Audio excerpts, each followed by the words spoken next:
All right, you're here for the last section, section 6 about graphing trig functions. I'm going to go through this step by step. Going to write out all the pieces I'm in charge of for the test. Okay. Starting with number 1, we are doing the parent function of tangent. So if you need to, refer back to your unit circle. My unit circle here. Tangent's period is 180 degrees, so I only need to look at the top half. Okay. If I want to check out the 5 key points, I've got 0, 1, undefined, -1, and back to 0. I'm going to jot those 5 key points down.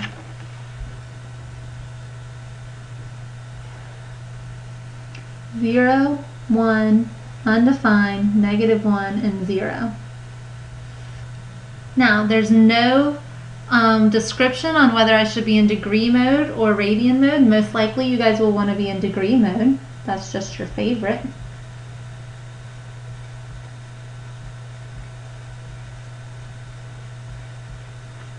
So here's my values of tangent. This particular problem has no amplitude, has no phase shift, has no period, has no vertical shift, so I don't need to change anything. So I just need to come up with my axes and graph at least one period of tangent. So if this is 180 degrees, split it up accordingly. 90 degrees, 45 degrees, 135.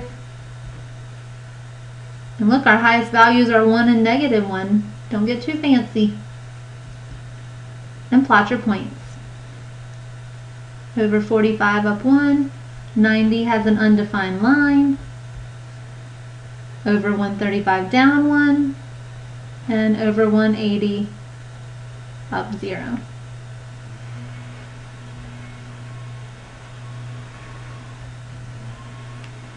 There's one period of the parent function of tangent. Things I need to be able to say. I need to be able to know the domain. Okay, the domain here would be, if this continued, would be all real numbers except for the asymptotes. The asymptotes are at 90 degrees, and think about where would the next asymptote be if this pattern continued. The function would grow this way, and then there would be one more asymptote over here somewhere. That asymptote is going to happen at one period beyond 90. And what's the period of tangent? 180. So 90 plus 180 gets me to 270. So I have another asymptote at 270. So I'm going to have a jump of 180 degrees between my asymptotes. That means there's going to be all real numbers on the domain except for 90 degrees plus 180 degree interval, where we always know that k is the element of the integers. Okay. Secondly, you need to be able to explain the range. This function is going to continue up the y-axis forever and down the y-axis forever with no gaps. That's -infinity to +infinity. Lastly, you're going to need to explain the parts of the function. The amplitude. What's the a value here? 1. The period. We did not change the period. So the period is a full 180 degrees. The horizontal phase shift. We did not slide it left or right, so it didn't move at all. And the vertical shift. We did not slide it up and down, so it did not move at all. That's what makes up a parent function, when you don't move it, stretch it, slide it, nothing. Okay, next we're going to do the arc cosine. Okay, so let's start with cosine. Go to your unit circle, pick out your 5 key points of cosine. We've got 0, cosine is x-axis, x values, 1, 0, -1, and down here we got 0 and back to 1. So the 5 key points of cosine are 1, 0, -1, 0, 1. And those happen at 0 degrees, 90 degrees, 180 degrees, 270 degrees, and 360 degrees. Now, what do you know about a cosine? I'm sorry, what do you know about an inverse? Well, an inverse swaps the x and y. So this is the cosine. Let's make the arc cosine, or the inverse. Swap your x and y. Y's become x's and x's become y's.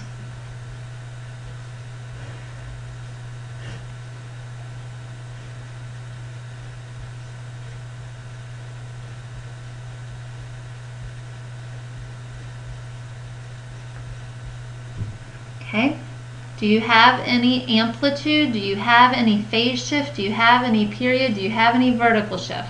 Answer to all those things is no. This is a very basic function, so my table is going to remain the way it is. So let's make our axes. We need to make it the y-axis the angles and the x-axis the values. So I need a longer y-axis than I need x-axis.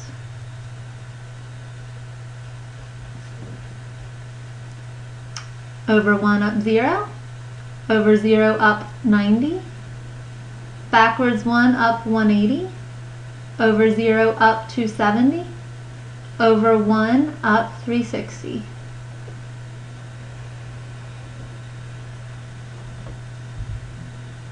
That's my cosine inverse. Okay, so let's list out the parts. We've got domain. Domain is the set of all x values in the function. This function will continue, but it's going to be limited on its x. It's not going to sprawl forever. It's stuck between 1 and -1. Okay, on the range, this function is going to travel up and down the y-axis forever. It's just going to keep on curving and curving and curving. So my range is from -infinity to +infinity.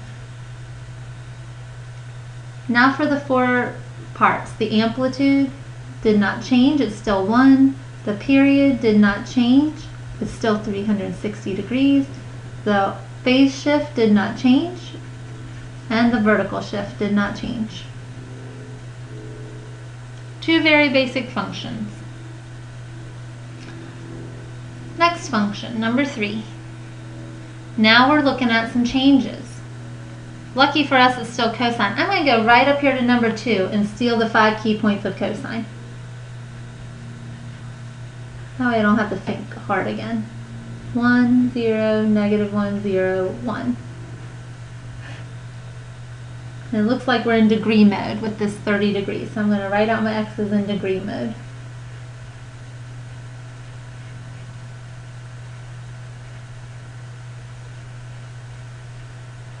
Okay, let's apply some changes. This 2 is considered the amplitude. It is multiplying the function. It changes the height of the height of the waves of the function. So I need to apply my amplitude by multiplying all the y values by 2.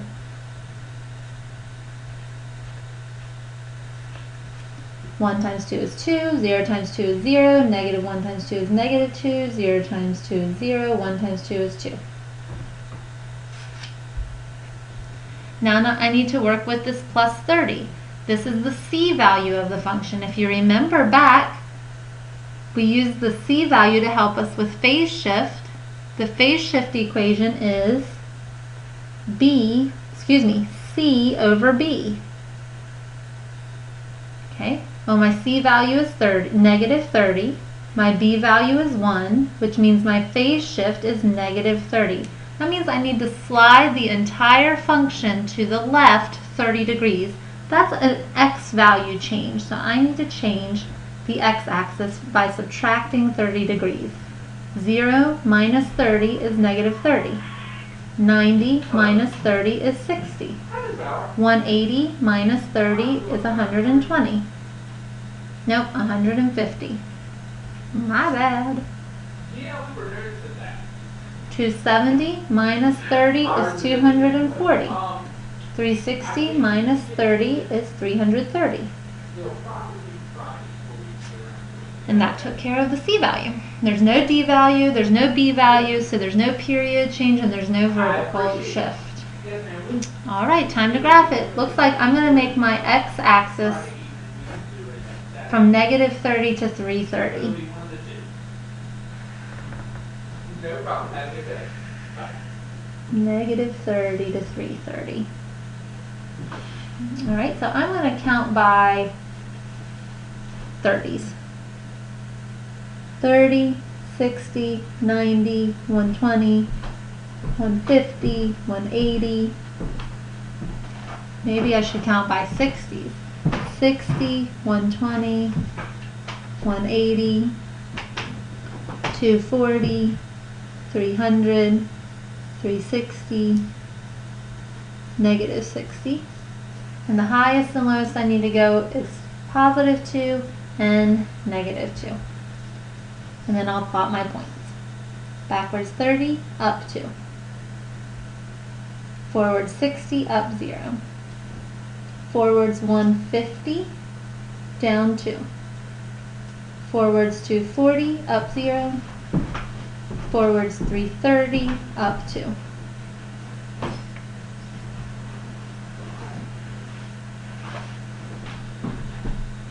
There's one complete period of this transformed function. Now let's do our pieces. Domain of this function, it is going to continue to wave through towards the left and right, so that's all the real numbers from -infinity to +infinity. The range is limited by the +2 and the -2. It's going to bump back and forth between those two. The amplitude change this time. The amplitude is the absolute value of the A, so the absolute value of 2 is 2. And then the horizontal shift change. The period did not change, so the period is still 360 degrees. We found our horizontal phase shift to be -30. That's going left, if you like to write it like that. And then our vertical shift did not do anything. Okay, that's all the time I have for. I have to go to a meeting. So, I will not be able to finish graphing 4, 5, and 6 tonight. If you need help on 4, 5, and 6, come see me in the morning. I will try to get them done and post the answers in picture form, but not video. I hope this helped you review. I'll be in the classroom by 7 tomorrow morning.